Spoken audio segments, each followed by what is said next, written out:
Dr Chaboumar, de départ,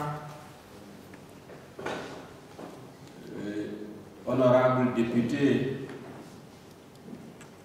Madame la vice-présidente de l'Assemblée nationale, Madame le secrétaire élu, Madame la présidente de commission, honorable conseiller des collectivités territoriales, honorable conseiller économique, social et environnemental, Excellence, Monsieur le représentant du GTZ, Monsieur le président du REPES et honorable député, Messieurs les représentants de l'Union des associations d'élus locaux, Mesdames, Messieurs, honorables invités. Monsieur le coordonnateur, je voudrais à l'entame de mon propos féliciter tous mes collègues que je viens de citer de leur présence ici parmi nous pour réfléchir ensemble sur l'élaboration de ce code pastoral. Je signalerai au passage qu'il existe un code pastoral au Sénégal. Mais c'est un code pastoral qui renferme énormément d'insuffisances qu'il faille aujourd'hui donc compléter parce que nous nous heurtons tous les jours à des problèmes donc de conflits entre agriculteurs et éleveurs. Il y a 2 ans que je présidais le toilettage de l'actuel code électoral, on avait surtout corsé le problème du vol du bétail qui a été finalement criminalisé. Mais il est resté donc la question de la gestion foncière et l'accès aux ressources naturelles qui pose énormément de problèmes jusqu'à présent.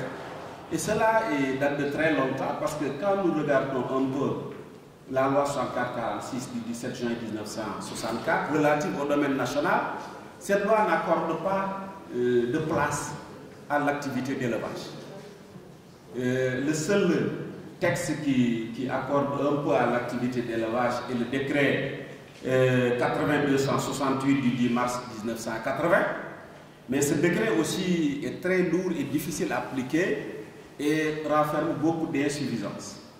À cela s'ajoutent beaucoup de textes qui sont passés par là, mais le plan d'action foncier également qu'on a élaboré n'accorde pas aussi une importance, ne donne pas à l'élevage donc sa place, la place qui devrait être la sienne. Ensuite, nous avons aussi la loi d'orientation agro-silvopastorale qui a été promulguée en 2004, mais qui, dans sa globalité, ne parle de l'élevage que dans 5 articles sur 82. Vous voyez donc que l'activité d'élevage a toujours été laissée en rade. Ce qui fait qu'aujourd'hui, il est urgent, devant d'abord le fait que l'élevage aujourd'hui est un poids réel du secteur primaire.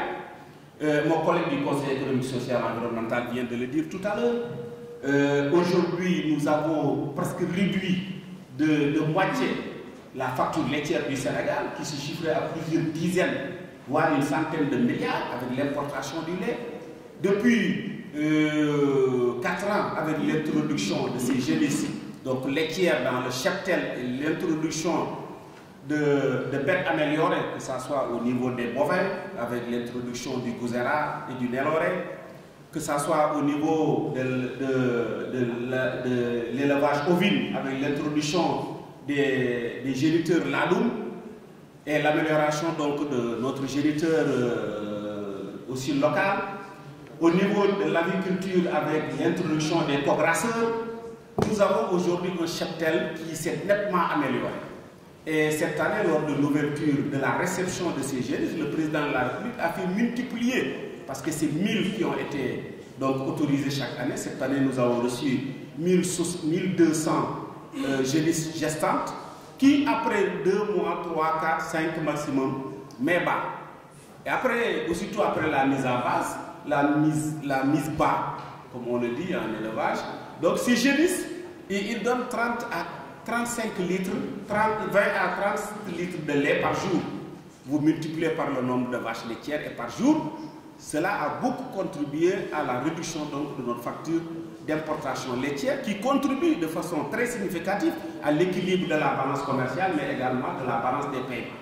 C'est pourquoi le président de la République a décidé, que je félicite au passage pour l'importance qu'il accorde à l'élevage, parce que l'élevage, vous savez, a eu ses indépendances vers les années 90. Mais d'habitude, il n'y a jamais eu un ministère de l'élevage, c'était toujours dilué dans le ministère du développement rural. Mais on a noté maintenant que de plus en plus, au fur et à mesure, l'élevage donc acquiert donc une indépendance, une autonomie dans son fonctionnement et dans sa gestion. Et c'est tout à l'honneur donc du Sénégal, c'est tout à l'honneur des éleveurs. Alors donc il a apporté 2500 génisses qui seront importés cette année. Il a multiplié également, il a augmenté aussi la subvention. Maintenant la subvention est de 50%. À moins d'1 million, vous avez une génisse à 999 000 francs net. Vous avez une génisse qui mettra bas et qui est plus rentable qu'un taxi de transport en commun ou un véhicule léger de transport en commun. Donc vous voyez l'importance de l'élevage, parce que l'élevage est une action sûre.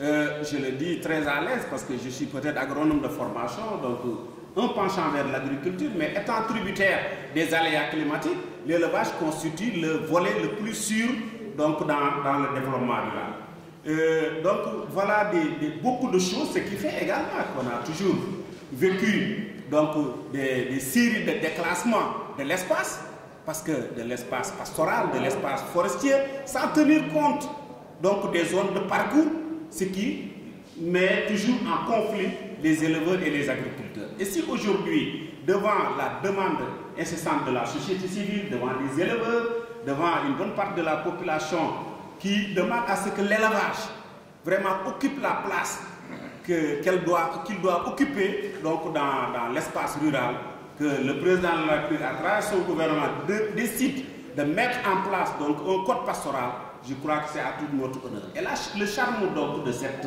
atelier, et je félicite Dr Cheikh Omar au passage, parce que voilà, l'IPAR, nous avons beaucoup collaboré avec l'Assemblée nationale, aussi bien pendant la 12e législature que pendant la 13e législature. Ils ont accompagné l'Assemblée nationale à travers beaucoup de commissions, mais notamment la commission en son temps du développement de l'aménagement du territoire et aujourd'hui la commission développement rural et la commission développement durable. Le féliciter et dire que le charme de cette démarche, c'est la démarche, excusez-moi la répétition, inclusive et participative. Vous savez, quand la personne est considérée comme un consommateur de recettes toutes faites, au moment de la mise en œuvre ou de l'élaboration, ça devient plus difficile. Mais quand les parlementaires que nous sommes, quand les hauts conseillers que vous êtes, quand les conseillers économiques et sociaux que vous êtes sont associés en amont dans l'élaboration, dans le processus, je crois qu'au moment de la mise en œuvre, les choses vont aller très vite et puis la compréhension se fera parce que c'est nous qui représentons les populations et cela nous permettra déjà donc vraiment de mieux comprendre les choses, mais également de les faire comprendre à nos mandats et je crois que cette démarche est tout à fait salutaire. Vraiment, l'Union rafetlu la démarche bi associé ci député yi ci départ bi associé ci haut conseil associé conseil économique social ak élus locaux yi ci ni ñu koy tëggee ak ni ñu koy tabaxé ba nga xam ne buñ ca yeggee ñun duñu am dara luñ ci lënt wala luñ ci ump loolu démarche bu baax la parce que loolu la ñu bëgg waxtaan dañ koy yëgoo di ko diisoo su ko defee ñu àndandoo def ko ba bu boobaa dana mën a jëriñ Sénégal yépp te li ñuy tax a jóg mooy Sénégal jëriñ. Je voudrais donc en ces mots-là, au nom du président de l'Assemblée nationale et en vertu des pouvoirs qui me sont conférés, déclarer ouvert l'atelier de partage donc, sur l'élaboration du code forestier. Je vous remercie de votre attention.